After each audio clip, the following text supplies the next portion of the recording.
नमस्ते बच्चों, कैसे हो आप सभी। आई होप कि आप सब स्वस्थ और ठीक होंगे, है ना बच्चों। ओके, तो आज हम यहाँ पर दूसरी कक्षा के लिए विषय हिंदी, दूसरी कक्षा के लिए विषय हिंदी पहले सेमेस्टर का पहला चैप्टर, पहले सेमेस्टर का पहला चैप्टर। तो बताइए बच्चों, पहला चैप्टर कौन सा है आपका। यहाँ पर वर्णमाला है। क्या है बच्चों, वर्णमाला है। तो आप पहले से जानते हैं कि वर्णमाला किसे कहते हैं। फर्स्ट स्टैंडर्ड में आपने सीखा है ना बच्चों। तो बताइए बच्चों, तो वर्णमाला किसे कहते हैं या फिर वर्ण किसे कहते हैं, अक्षर किसे कहते हैं। बताइए बच्चों, वर्ण या अक्षर किसे कहते हैं। वर्ण के जो हम अक्षर कहते हैं उसे अंग्रेजी में लेटर्स कहा जाता है और वर्णमाला को अल्फाबेट्स कहा जाता है। अल्फाबेट्स कहा जाता है। अंग्रेजी में वर्णमाला को क्या कहा जाता है बच्चों, अल्फाबेट्स कहा जाता है। तो बताइए बच्चों, वर्णमाला किसे कहते हैं और वर्णमाला में कितने अक्षर होते हैं। बताइए बच्चों, वर्णमाला किसे कहते हैं। बताइए, वर्णों के व्यवस्थित रूप को क्या कहते हैं, वर्णमाला कहते हैं। वर्णों के व्यवस्थित समूह को वर्णमाला कहते हैं। तो यहाँ पर वर्णमाला में कितने अक्षर होते हैं या कितने वर्ण होते हैं। बताइए, यहाँ पर वर्णमाला में 52 यानी कि 52 वर्ण होते हैं, अक्षर होते हैं। तो वर्ण किसे कहा जाता है, अक्षर किसे कहा जाता है। बताइए बच्चों, वर्ण किसे कहा जाता है या अक्षर किसे कहा जाता है। भाषा की सबसे छोटे इकाई को हम वर्ण या अक्षर कहते हैं। किसे कहते हैं बच्चों, वर्ण किसे कहते हैं।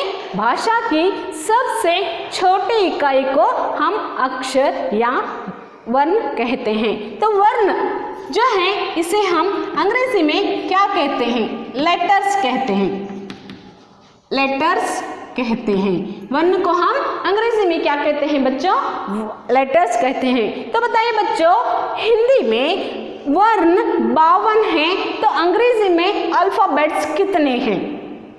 बताइए बच्चों, अंग्रेजी में कितने अल्फाबेट्स होते हैं, 26 अल्फाबेट्स होते हैं। कितने अल्फाबेट्स होते हैं, 26 अल्फाबेट्स होते हैं। तो उसी तरह वर्णमाला में 52 वर्ण होते हैं। तो वर्णमाला के अंतर्गत यहाँ पर 2 भेद किए गए हैं। वर्णमाला के अंतर्गत यहाँ पर क्या किया गया है बच्चों, 2 भेद किया गया है। पहला भेद है स्वर। पहला भेद कौन सा है बच्चों, स्वर है। तो दूसरा भेद क्या है, व्यंजन है। पहला भेद स्वर है तो दूसरा भेद क्या है, व्यंजन है। इसी को हम अंग्रेजी में क्या कहते हैं, स्वरों को हम ओवेल्स कहते हैं।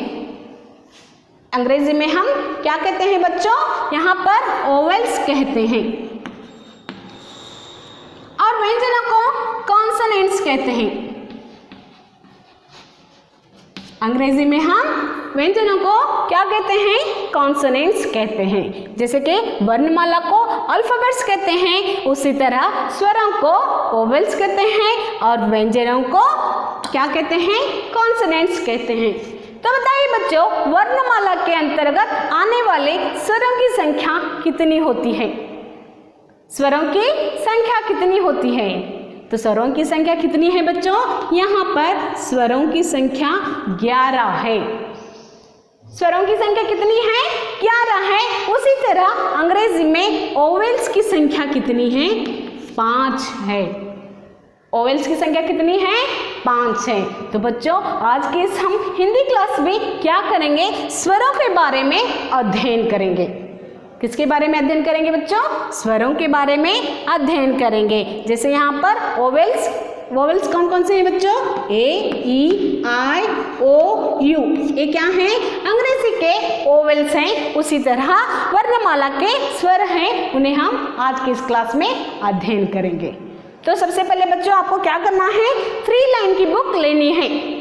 क्या करना है आपको, 3 लाइन की बुक लेनी है और उसी में आपको क्या करना है, लिखने का प्रैक्टिस करना है। ओके, तो सबसे पहले आपको क्या करना है, 3 लाइन की बुक लेना है और जैसे मैं यहाँ पर रोज लिखाती हूँ उसी तरह आपको उस बुक में प्रैक्टिस करते हुए लिखना है।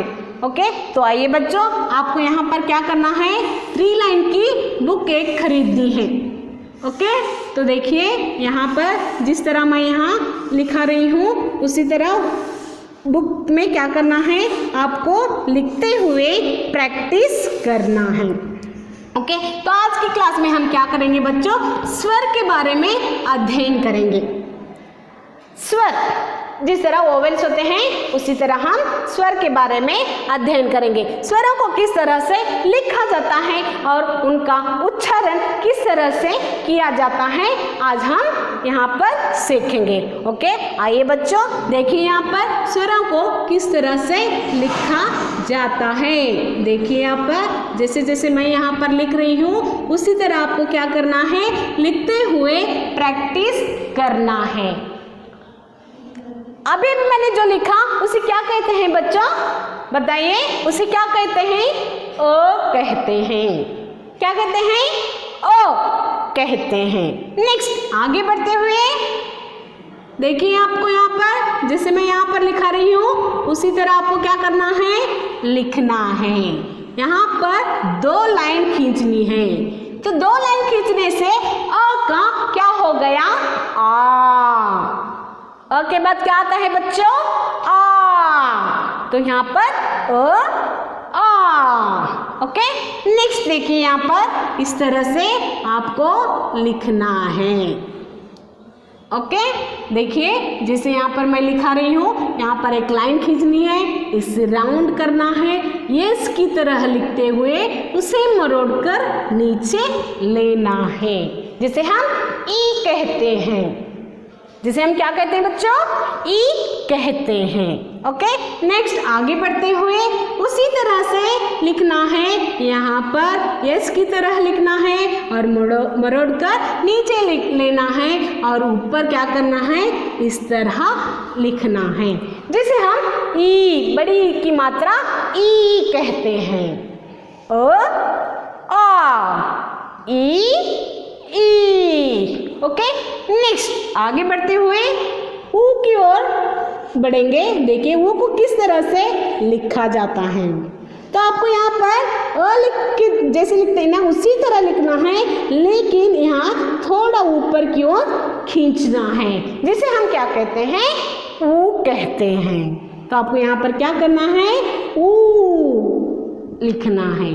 ओके, नेक्स्ट देखिए बच्चों, और एक ऊ का किस तरह से यहाँ पर लिखा जाता है, और एक ऊ को देखिए यहाँ पर इस तरह लिखते हैं और साथ ही साथ उसे यहाँ पर इस तरह से लिखा जाता है। ओके, तो यहाँ पर इसे क्या कहते हैं, हम बड़ी ऊ की मात्रा कहते हैं। ये छोटा ऊ और एक बड़ा ऊ, तो यहाँ पर इसे थोड़ा खींच कर इसका उच्चारण किया जाता है, ऊ, ऊ। ओके, नेक्स्ट आगे बढ़ते हैं, रू। रू देखिए बच्चों, इसे इस तरह लिखना है, नेक्स्ट नीचे की लाइन खींचना है और इसे ऐसे करते हुए रू को लिखना है।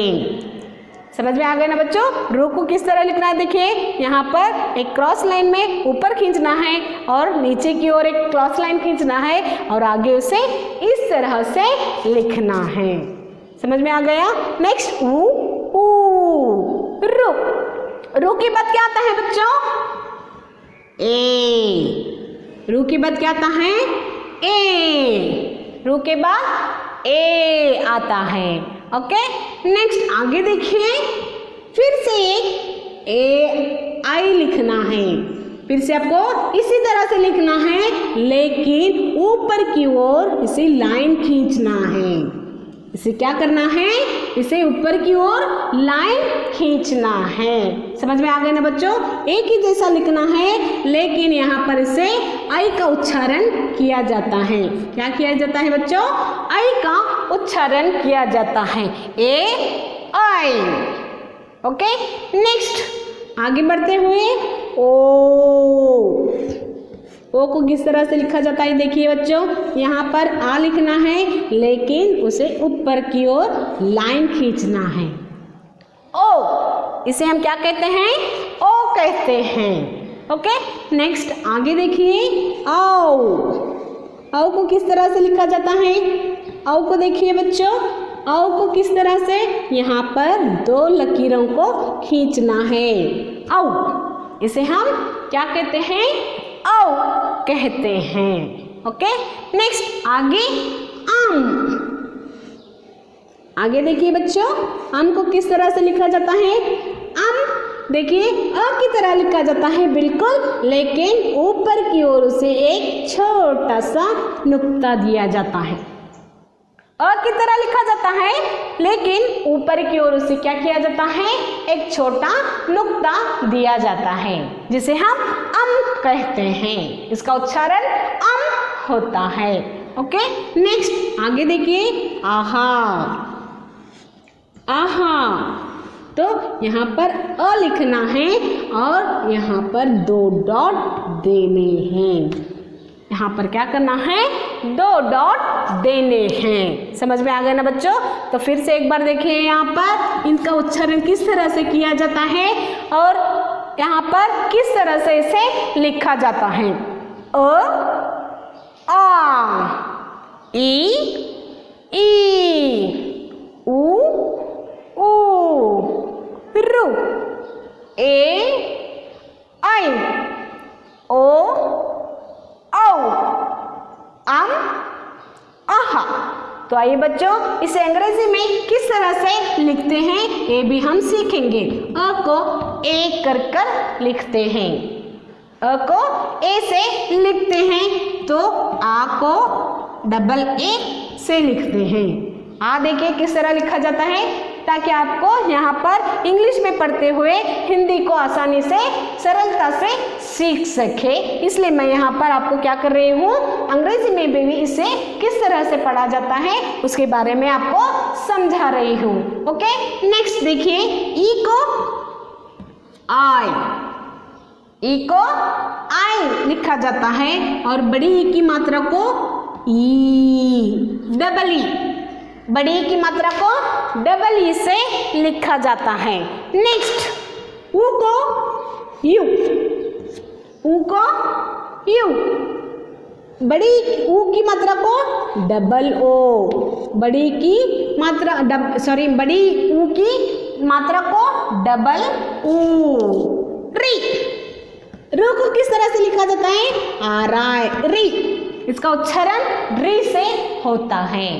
इसका उच्चारण किस तरह से होता है बच्चों? री से होता है। नेक्स्ट, ए को किस तरह से लिखा जाता है? ए, ई, ए को ए, ई से लिखा जाता है। तो आपको यहाँ पर अंग्रेजी में पढ़ते हुए हिंदी को सरलता से सीख सकते हैं। आई को ए, आई को किस तरह से लिखा जाता है? ए, आई को आई, ओ को ओ को ओ। नेक्स्ट, औ को ओ यू, औ को ओ यू। अम को A N, um, A N, अम। आहा को ए एच ए, आहा को ए एच ए। तो देखिए बच्चों, अंग्रेजी में अ, आ, ई, उ, री, ए, आई, ओ, औ, अम, आहा। तो समझ में आ गया ना बच्चों? तो यहाँ पर अंग्रेजी को पढ़ते हुए हिंदी को यहाँ पर सरलता से सीख सकते हो। तो समझ में आ गया ना बच्चों आज का यह क्लास आपको? तो यहाँ पर हमने आज की इस क्लास में क्या किया है? स्वरों के बारे में यहाँ पर अध्ययन किया है। तो आज के इस क्लास के आधार पर आपका गृह कार्य क्या है बच्चों? यहाँ पर जो भी मैंने लिखवाया है स्वरों के बारे में, उसे क्या करना है? 5 टाइम्स लिखना है और बार बार पढ़ना है और मेरे व्हाट्सएप नंबर पर भेजना है। तो आज का यह वीडियो क्लास यहीं पर समाप्त होता है बच्चों। कल फिर मिलेंगे, तब तक के लिए धन्यवाद।